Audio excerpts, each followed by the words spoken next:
Miss D, what happened to your $1,000 coat? It was given away. Tell me about that. I went to Johnny Love's one night. I frequent there occasionally. What's Johnny Love's? It's a nightclub in San Francisco. It's That's a fun your place club? to go. Yes. It's a fun place to go, and I went there as I usually do, and I checked my coat in the coat check. And when I went back that night, gave her my number, and she handed me back a coat that wasn't mine, and it wasn't even the correct number. And then when she went to look for it, she couldn't find it. She said, "Oh my God, I must have gave it away to somebody else." So what happened to her coat? You're Johnny Love? Is that your... Well, it's Matheny, but the nightclub is called Johnny Love's, and if you ever go in there, it's a very busy, upscale crowd, a lot of women. We try to provide a service.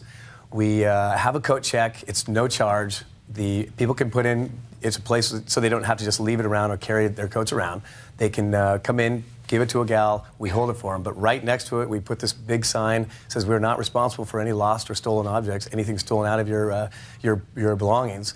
We put it there because we know that it's very busy. The lady is overwhelmed a lot, and we just want to make sure that people do understand. We want to make sure here's the sign, we have the sign. Can I see that sign, please? We brought a picture of it where it's right next to. I'm David Kiernan, General Manager at Johnny Love's. I decide on all the policies for the company. Okay. Johnny Love's is not responsible for articles that are lost, stolen, or left behind.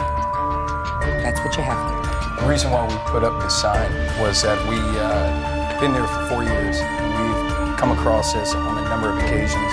People coming in claiming that they've had bracelets, purses, jackets, whatever, stolen money, all sorts of things. And not that we're not accusing people lying to us, but there is, a lot of people see a line outside the door. In the nightclub industry, you get a lot of people that see this big line, 500 people coming in each night.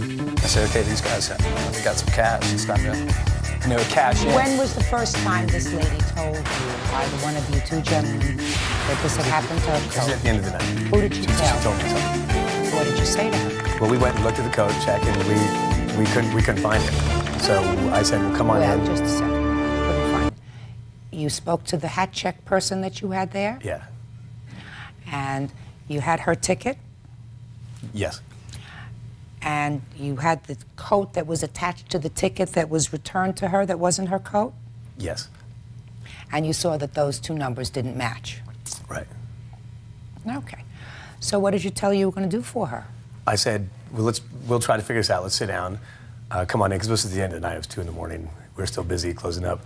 I said, bring the receipt for the coat in. We'll sit down and talk about it. Try to figure out some way to solve it.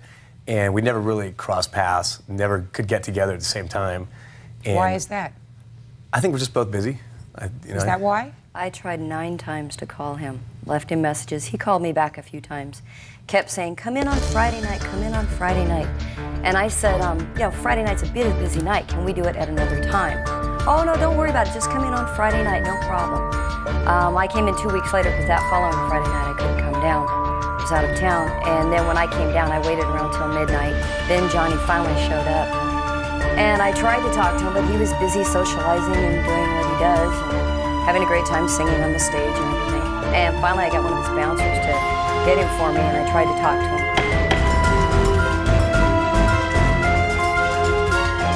So then Johnny came out, and I went up to him and I said, Johnny, can we talk about when would be a good time to meet so that we can take care of this coat business? And then he looked at me, and he'd been doing shots of Jägermeister.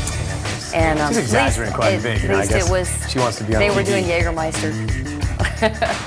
Anyway, they were having a good time socializing and partying. What you're telling me is, anyway, what you're telling me is he was blowing you off. Well, yeah, he was. That's my kids would say, Mom, don't blow me off. That's a little exaggeration. Listen to me. I'm not. Did you say to her, how much was the coat? Yeah, and I've tried to get her in during the week, when we're closed. So you realized that you had a responsibility for this coat? Yeah. Irrespective of this sign. You think No. I was going to try to being courteous, still try to take care of, let's see what we could do. What do you mean, see what we could do? She didn't want to dance, sir. She wanted money for her coat. Yeah? Our policy has always been. Let me explain. Did you make up this sign? Yes, I did. Are you a lawyer? No, I'm not. Well, then let me read the sign to you again. And let me show you how this sign does not cover this situation. Lost. It wasn't lost. Stolen. It wasn't stolen. And it wasn't, read it, left behind. What it was, sir, is it was given to someone else by your employee by mistake. If That's there were a not jacket. What? If there were a jacket. Just a second. She had now. Don't be foolish. Oh, And no, we get these all the time. Don't be foolish. She had a ticket. What do you think that she checked, sir? A guppy? She checked Well, we don't a coat. Did She you see checked a coat. ticket? I didn't see a ticket. Just a second. He just told me he saw a ticket. I asked him that question no more than 3 minutes ago, that he saw the ticket that the hat check girl had, correct? That he saw the number that was attached to the coat that was not hers. You said you saw that, correct? So unless your hat check person is an idiot, she did not check a Cocker Spaniel, she checked a coat. This doesn't cover that.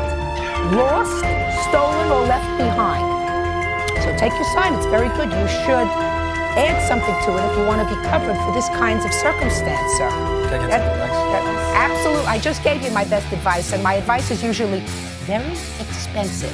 Now all we have to do is figure out how much you owe her for the coat.